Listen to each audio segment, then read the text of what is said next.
Gamescomil aitab seigelda punktid.ee.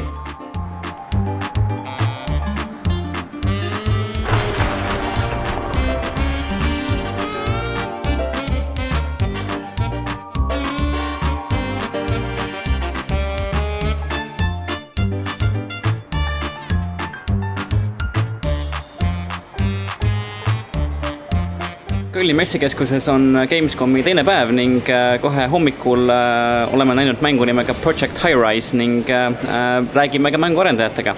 Hello. Hi, how are you? I'm good. So Project Highrise, what is it about? What do you do? What happens? Project Highrise is a skyscraper simulation and management game where you're the architect, manager, and developer of a modern skyscraper. Okay, so the gameplay we saw, the buildings can go pretty high up. They can be pretty massive. Do you have any limits as well? What you can achieve, or can you just keep going and going and going? When you're playing in open sandbox mode, you can essentially keep going until you hit what is essentially the tallest skyscrapers in the world. The Sears Tower in our hometown of Chicago is about 108 stories tall. The Burj Khalifa in Dubai is 164 stories tall, I think. So our goal was to get something approaching that. So 110, 120 stories is about the height you can hit. But that's a lot of skyscraper and a lot of choices that you have to make to get there. Right. So from the demo we just saw, there are lots of different things you can build into your skyscraper. Can you maybe give us a couple of examples how do you logically manage a skyscraper, and what are the different things you can build into your building? Sure. You can sort of decide if you want to build a commercial building that's full of offices and stores and restaurants, or if you want to build a residential tower that is sort of less dense, that's more focused on having all the posh amenities for all your apartment residents. Or if you really want a challenge, you can try to mix the two of them together and have a building that has both offices and apartments in it. But that can be a real challenge because their needs are very different. So really the goal is to sort of decide what kind of skyscraper you would like to have and then embrace the challenge of getting there. Okay, but how does the economy work? I mean, from the demo we saw that you have to earn money by getting rent from tenants, but you also have to keep in mind stuff like utilities, to provide stuff for them. So how does the economy work? Sure. Rent is your basic and pretty much only way of earning money in the game, other than a few contracts that you can take on from the city. But what you basically want to do is make sure that your tenants move in and pay rent, and they're going to need things like water and electricity and gas, and they'll need services. They'll expect the building to be well maintained. Your elevators are going to cost you money. Your stairs will cost you money. Making sure that everything is kept clean costs you money. So essentially, your tenant happiness can be very expensive, and the needier your tenants are, and the more money they pay in rent, the more they're going to expect from you as the landlord or owner of the building. So the more rent you get from them, that's great, but at the same time, they're going to want a lot more in terms of services and amenities from you, which cost you a lot of money. All right, but when talking about the tenants, then during the demo you also mentioned something called influential tenants. So what does that mean? What do they do? You can have eventually some tenants, especially in apartments and in some higher-end offices, that are going to be influential. Like maybe it's a lawyer that has a good reputation with the city, or a designer or an architect that has city contracts. And what they do is they give you influence points that you can then use in turn to leverage into doing things that will permanently enhance your building's functioning. So you can do things like get the city to let you build a metro station in the basement of your building, or lobby the construction union to let you have more construction workers, or get maintenance workers that are faster and more efficient, or have the services in your building run better, or get a famous artist to commission a lobby mural for your building, which will be very prestigious and make your tenants very happy. So there's a lot you can do with influence. Mm-hmm. Can you actually kind of beat the game? Can you finish the game as well, or will you just keep going up until everything kind of crumbles to dust around you? Sort of like that. I mean, our sort of benchmark were games like SimCity and City Skylines, where in sandbox mode, there's nothing to beat except your own ability to manage everything. You sort of challenge yourself to see how good you are at keeping all of those plates spinning and moving.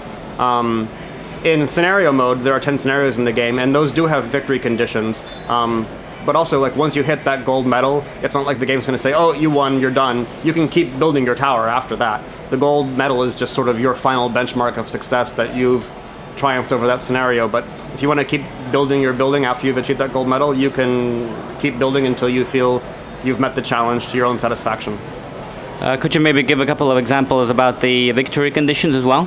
What might they be? Sure, we tried to keep the victory conditions open-ended so that there are lots of different ways to achieve it. So for example, you might have, in an apartment building, you might have to build a building that has 250 residents.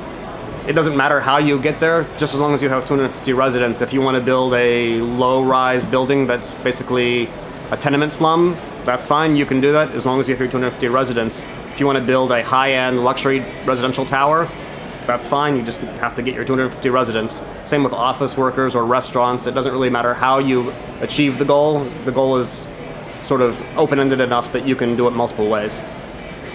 All right, but moving from victory to failure, then are there any like monumental ways you can fail the game as well? Like, is the worst thing that can happen to you is your tenants basically moving away, or can you have like fires or I don't know, like expromptu alien invasions or something happening as well?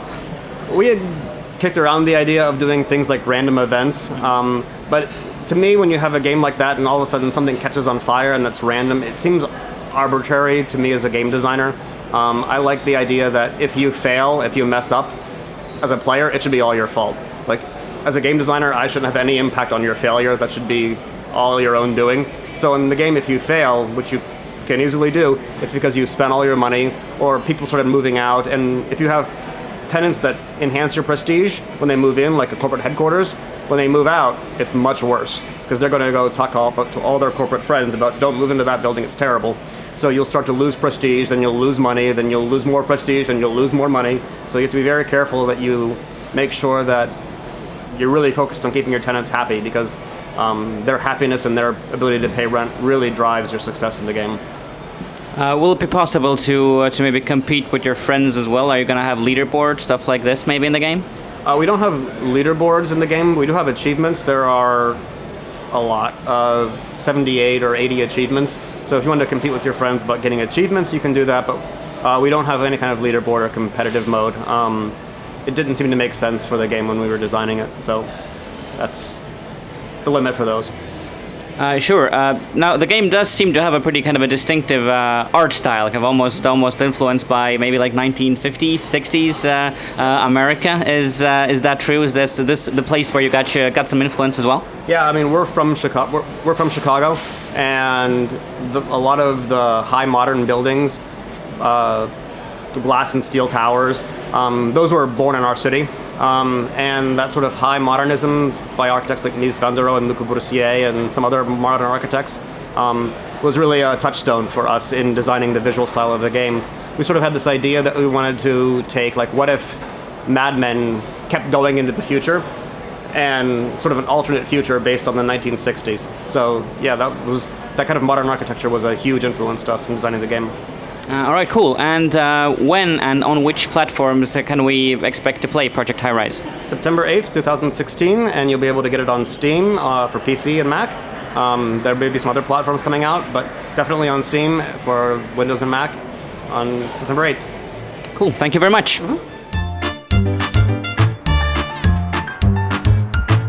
Gamescomil aitab seigelda punktid.ee